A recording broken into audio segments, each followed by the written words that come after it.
काला साया। यूं तो बनारस घाट अपनी खूबसूरती के लिए बहुत प्रचलित है, पर घाट के किनारे कई राज लिए बैठे हैं। ये कहानी शुरू होती है बनारस के घाट के पास बने ममता निवास से, जहां प्रिया लाल जोड़े में ममता के घर उसकी बहू बनकर आती है।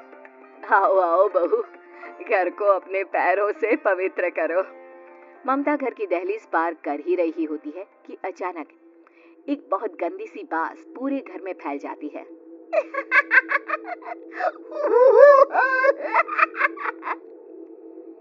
ये बदबू और ये आवाजें, ये कौन हंस रहा है माँ? अब ये पड़ोसी ना हमारे थोड़े अलग से है। कहाँ हम शाकाहारी और ये मांस मच्छी खाने वाले। छोड़, तू ध्यान मत दे और गृह प्रवेश कर। और हाँ बहू, अपनी सास की एक बात हमेशा याद रखना, इन पड़ोसियों से तो कभी बात नहीं करेगी। अच्छे लोग नहीं है ये। अपनी सास की ये बात मानेगी ना बेटा? हाँ माँ, जो आपकी मर्जी, मैं उनसे बात नहीं करूंगी। अगले दिन प्रिया अपनी पहली रसोई बनाने रसोई घर में जाती है। ये छोटी बात तो नाक में जा रही है। एक काम करती हूँ, खिड़की खोल देती हूँ। प्रिया खिड़की खोलने जाती है। इतने जाले, लगता है इस खिड़की को कभी खोला ही नहीं गया। पर ऐसा क्यों? ओह, नॉन वेज की स्मेल आती होगी ना। 2 मिनट के लिए खोल लेती हूँ, फिर बंद कर दूंगी। प्रिया खिड़की खोलती है। खिड़की खोलते ही उसकी नजर सामने वाले घर की खिड़की पर पड़ती है, जहाँ एक लड़की खड़ी होती है, हाथों में मेहंदी, लाल रंग की साड़ी, बिल्कुल सजी धजी, मानो प्रिया की तरह ही वो भी नई नवेली बहू हो।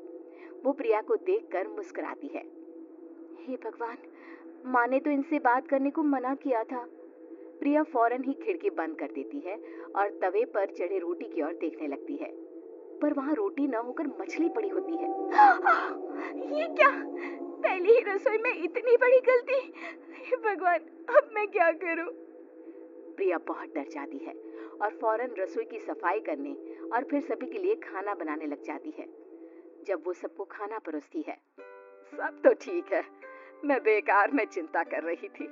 हे भगवान, ऐसे ही बस अपनी कृपा बनाए रखना।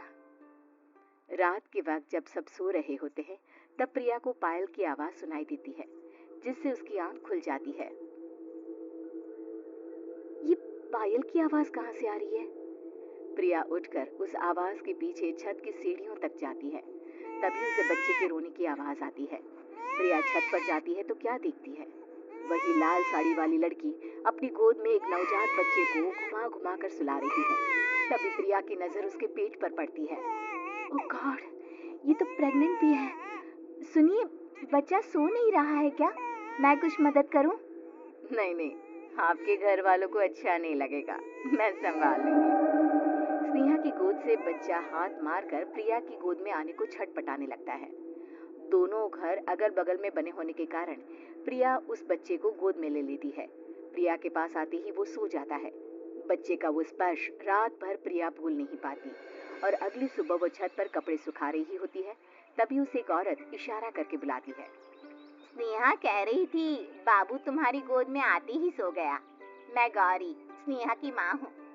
बहू, घर आना, बाबू को खिला भी लेना। शाम को जब घर पर कोई नहीं रहता, बच्चे से मिलने के लिए प्रिया छिपकर अपनी पड़ोसन के घर चली जाती है और कुछ देर बच्चे को खिलाकर वापस लौट आती है। इसके कुछ दिन बाद ही प्रिया को पता चलता है कि वो माँ बनने वाली है। ममता की खुशी का ठिकाना नहीं रहता।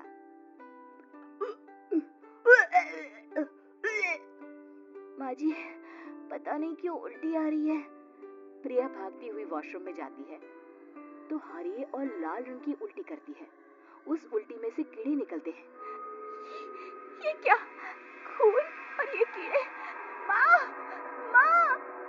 प्रिया की आवाज सुनकर ममता दौड़ कर आती है, पर बेसिन में कुछ नहीं होता। प्रिया हक्की बक्की रह जाती है। ये सब क्या हो रहा है? प्रिया घबरा जाती है और अपने कमरे में जाकर सो जाती है। डर के कारण वो इतनी थक जाती है कि उसकी आंख लग जाती है। तब उसे ऐसा लगता है उसके पेट पर मानो कोई बैठा हुआ हो। कौन हो? प्रिया के पेट पर एक 5 महीने की बच्ची बैठी हुई थी, जो बुरी तरह जली हुई थी। माँ, तुम ही मुझे लाई ना अपने पेट में। मैं तुम्हारी माँ नहीं हूँ। कौन हो तुम? माँ, देखो मैं जल गई बुरी तरह से। 6 महीने पेट में रहने को भी मुझे नहीं मिला। सहला दो ना माँ। बचाओ, बचाओ, माँ। ममता दौड़कर कमरे में आती है। प्रिया की बातें सुनकर वो सब समझ जाती है। तू कहीं बगल वाले घर में तो नहीं जाकर आई ना बहू? मुझे माफ कर दो, मैं गई थी माँ। उस घर में सब मरे हुए हैं बहू।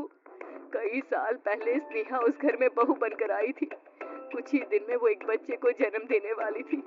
पूरा घर बच्चे के आने की खुशी में खोया था कि एक दिन अचानक उस घर में आग लग गई। सब बुरी तरह जलकर मर गए। गौरी आज भी दादी बनने का इंतजार कर रही है और इसीलिए स्नेहा ने अपना अजन्मा बच्चा तुम्हारी कोख में डाल दिया। ममता ये कह रही होती है कि पीछे से उसके पैरों को एक बच्चा पकड़ लेता है। दादी, दादी। माँ, स्नेहा की गोद में यही बच्चा था। ये बच्चा कौन है फिर? तेरी मौत है। तेरी भी दादी। जिस चीज का ममता को डर था वही हो गया। ममता निवास के ऊपर मौत ने चादर बिछा दी थी। प्रिया का पेट ऐसे बढ़ जाता है मानो 9 महीने का हो। 2 हाथ उसके पेट से बाहर निकलते हैं।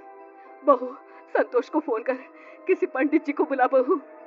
प्रिया का पति भागता हुआ घर आता है। ये तो होना ही था माँ। तेरा पाप तेरे सामने आ गया तो तू सह नहीं पा रही है। स्नेहा घर में आग लगी नहीं थी, माँ ने लगाई थी, प्रॉपर्टी की लालच में। और वो बच्चा मेरी पहली पत्नी का बच्चा है, मेरा बेटा, जो कि उस आग की चपेट का शिकार हो गया था। मैंने तुमसे ये सब माँ के कहने पर छुपाया था।